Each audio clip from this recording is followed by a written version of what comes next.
2015년에 한국 사회에서는 수저 계급론이라고 하는 용어가 등장하기 시작했습니다.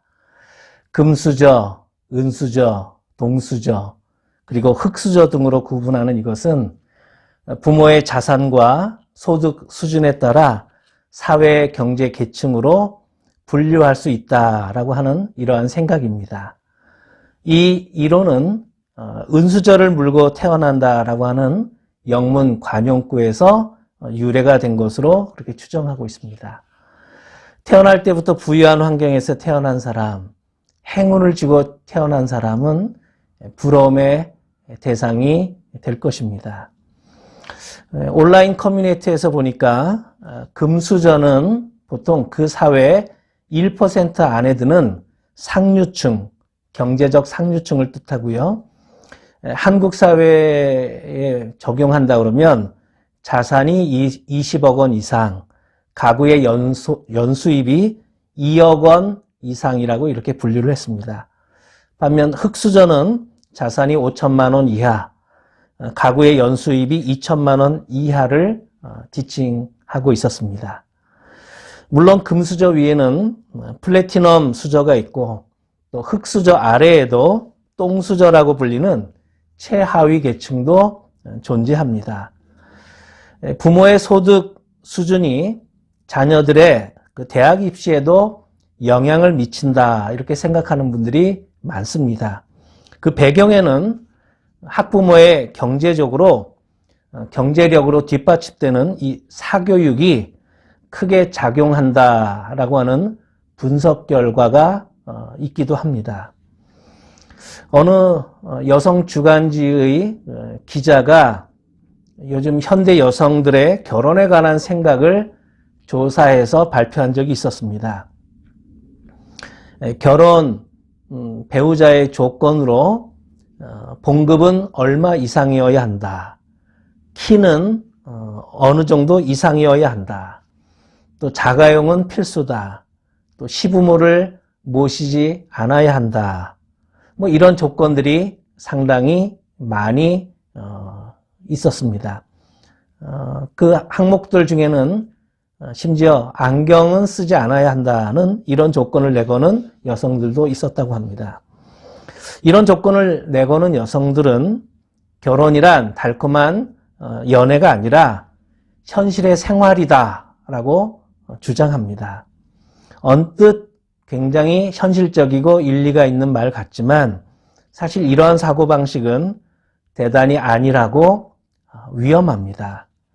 왜냐하면 월급이 3,000불 이하여도 힘들지만 월급이 10,000불 이상이라고 해서 그 삶이 결코 쉬운 것은 아니기 때문입니다.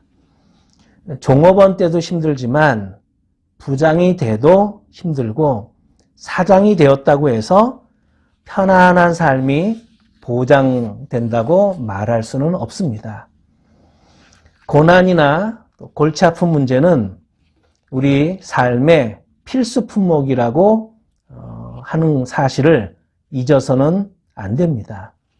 따라서 우리는 항상 고난을, 어려움을 각오하고 정면으로 받아들여야 합니다. 죽는 날까지 고생할 각오가 되어 있어야 우리가 하루하루를 행복하고 감사한 삶을 살아갈 수 있습니다. 흔들리지 않고 비바람 맞지 않고 피어나는 꽃이 어디 있겠습니까? 오늘 하나님은 이 시편 37편 이 말씀을 통해서 우리들에게 너희들은 꽃길만 걸어갈 뿐 아니라 가시밭길이더라도 걸어가라 라고 말씀하십니다. 왜 우리가 때로는 이 힘든 길도 걸어가야 할까요? 그리고 그 고난의 길이 닥친다면 어떻게 우리가 그 고난을 이겨내며 끝까지 꿋꿋하게 걸어갈 수 있을까요? 하나님은 우리에게 그 이유와 비결을 두 가지로 교훈해 주십니다. 첫 번째, 불의하게 걸어가는 꽃길보다는 선한 자의 가시밭길이 낫기 때문이다 라고 말씀하십니다. 오늘 본문의 1절부터 3절까지의 말씀을 다시 한번 읽습니다. 악한 자들이 잘 된다고 해서 속상해하지 말며 불의한 자들이 잘 산다고 해서 시새워하지 말아라. 그들은 풀처럼 빨리 시들고 푸성기처럼 사그라지고 만다. 주님만 의지하고 선을 행하여라. 이 땅에서 사는 동안 성실히 살아라. 하나님은 우리에게 이렇게 말씀하십니다. 제가 오래전 읽었던 글 가운데 지금도 잊혀지지 않는 좋은 글이 하나 생각이 나서 여러분에게 소개해 드립니다. 생명의 삶 묵상 에세이에 실렸던 글인데 그 글의 제목이 투명한 설렁탕이었습니다.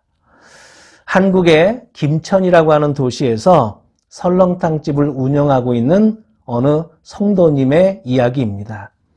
이분들은 예수님이 우리 식당을 방문해서 이 설렁탕을 드신다 하더라도 부끄럽지 않다 이렇게 자부할 정도로 하나하나에 최선을 다하고 정성을 다해 음식을 만들었다고 합니다. 왜냐하면 재료 선택이 중요한데 비록 고가더라도 최고의 재료만을 썼다고 합니다. 뼈, 고기도 제일 비싸고 좋은 것으로 골랐을 뿐만 아니라요. 김치 하나를 담그더라도 배추, 고춧가루, 마늘, 생강까지 모두 제일 좋은 것만 썼다고 합니다. 그런데 어느 날 뼈를 끓이는데 거래처에서 뼈를 잘못 보냈는지 뽀얀 국물이 우러나는 것이 아니라 누런 국물이 나오더랍니다. 24시간 끓여야 하는데 이거 야단났다 싶어서 거래처에 급히 전화를 했더니 뼈가 잘못 공급된 것 같다고 하면서 죄송합니다. 그러면서 이런 말을 덧붙였다고 합니다. 사장님, 오늘만 커피 프림을 좀 타시지요. 사장님, 오늘만 설렁탕에 커피 프림을 좀 타시지요. 이렇게 조언하더랍니다. 아마도 그 당시에 낮은 품질의 뼈를 사다가 커피 프림을 타서 내놓는 설렁탕집이 있어서 그렇게 얘기했던 것 같습니다. 그런데 그 집사님 네 분이 그날 어떻게 했는지 아십니까? 끓이던 설렁탕 국물을 죄다 내어버렸고 문을 닫았습니다. 그리고 가게 앞에 이런 글을 써붙였다고 합니다. 오늘은 설렁탕 재료가 좋지 않아 장사를 못합니다. 그날 이후 이 설렁탕 가게가 어떻게 되었을까요? 망했을까요? 이 가게에 대한 소문이 금방 번져나갔습니다. 소문을 들은 사람들이 전국에서 몰려왔고 문전성시를 이루었습니다. 우리가 그분들처럼 하나님 앞에서 깨끗한 마음, 투명한 마음을 가지고 일한다면 하나님께서 결국 우리의 길을 형통케 해주실 것입니다. 하나님은 우리에게도 말씀하십니다. 의롭게 살면서 적게 버는 것이 불의하게 살면서 많이 버는 것보다 낫다. 16절 말씀을 다시 읽습니다. 의인의 하찮은 소유가 악인의 많은 재산보다 나으니. 여러분은 행복을 언제 어떤 경우에 느끼십니까? 행복은 우리 마음에서 우러나오는 것입니다. 우리 마음이 하나님을 모시고 예수님을 사랑하면 우리는 어떤 상황에서도 행복을 느낄 수 있습니다. 고난이 찾아오더라도 고난 중에서도 우리는 하나님께 감사하고 하나님의 은혜와 변함없으신 성품 때문에 우리는 기뻐할 수 있습니다. 오늘은 고난을 통해서 내가 어떤 과목을 배울까? 레슨 받는다고 생각하면 되기 때문입니다. 사람이 어떻게 무엇으로 변화될 수 있겠습니까? 하나님의 말씀, 진리와 사랑의 이 말씀만이 인간을 새롭게 하고 변화시킬 수 있습니다. 두 번째, 우리가 어떻게 가시밭길을 걸어갈 수 있을까요? 진정 사랑한다면 가시밭길도 행복하다. 진정 사랑하면 가시밭길조차도 행복하게 걸어갈 수 있다는 것입니다. 5절 말씀입니다. 너의 갈 길을 주님께 맡기고 주님만 의지하여라. 주님께서 이루어 주실 것이다. 제가 시편 37편 말씀 중에서 특별히 사랑하는 말씀이 있습니다. 23절과 24절 말씀입니다. 우리가 걷는 길이 주님께서 기뻐하시는 길이면 우리의 발걸음을 주님께서 지켜주시고 어쩌다 비틀거려도 주님께서 우리의 손을 잡아주시니 넘어지지 않는다. 사람이 고난과 역경을 겪으면서 조금씩 달라지는 것이 있습니다. 그것은 인생에서 무엇이 정말 중요한가를 깨닫는 것입니다. 철이 없을 때는 내 눈앞에 보이는 것이 다 귀하다고 생각됩니다. 그저 사탕이 귀해 보이고요. 음식이 귀해 보이고 또 생일날 받는 선물이 다 귀하게 여겨집니다. 그러나 좀 더 성장하고 생각이 깊어지면 사탕보다는 친구가 더 귀하구나 하는 것을 얻게 됩니다. 그래서 지혜로운 친구는 친구에게 사탕을 주면서 친구와 함께 놉니다. 외톨이가 되지 않습니다. 사랑하는 연인으로부터 선물을 받을 때도 기쁘지만 선물보다는 사랑하는 마음이 더 귀하다는 것을 깨닫게 됩니다. 돈도 귀하지만 돈보다 사람이 더 귀하다는 것을 깨닫게 됩니다. 돈을 손해보는 것은 작은 손해지만 사람을 잃는 것은 많은 것을 잃는 것입니다. 건강을 잃는다면 몇십 년 동안 고생할 것입니다. 그러나 건강보다 더 소중한 것이 무엇입니까? 그것은 하나님을 사랑하는 마음, 신앙 아니겠습니까? 신앙을 잃는다면 영원한 생명, 영원한 것을 상실하는 것입니다. 하나님과 나와의 관계, 이것은 영원토록 소중하고 가치 있는 것입니다. 우리는 나이를 먹는다고 해서 무조건 철드는 것은 아닙니다. 고생한다고 해서 모든 사람이 다 성숙해지는 것도 아닙니다. 고생을 하면서 오히려 사람됨이 더 망가지고 인간성은 황폐화되고 악질로 변하는 사람도 간혹 있기 때문입니다. 고생 자체가 중요한 것이 아니라 고생 속에서 내가 어떤 깨달음을 얻는가 하는 것이 중요하다는 말이지요. 따라서 우리는 고생할 때 하나님을 묵상해야 합니다. 힘든 시간을 통과하면서 하나님을 생각하면 많은 것을 깨닫게 됩니다. 하나님이 연약한 나를 얼마나 사랑하시는지 그 하나님의 무한한 사랑을 깨닫게 되면 고난이 도리어 유익이 됩니다. 예수님께서 죄 많은 나를 위해서 십자가 고통을 겪으셨다는 것을 깨달은 사람은 행복을 느낍니다. 우리가 고난을 통과하면서 성경을 읽으면 하나님의 마음이 절절하게 느껴집니다.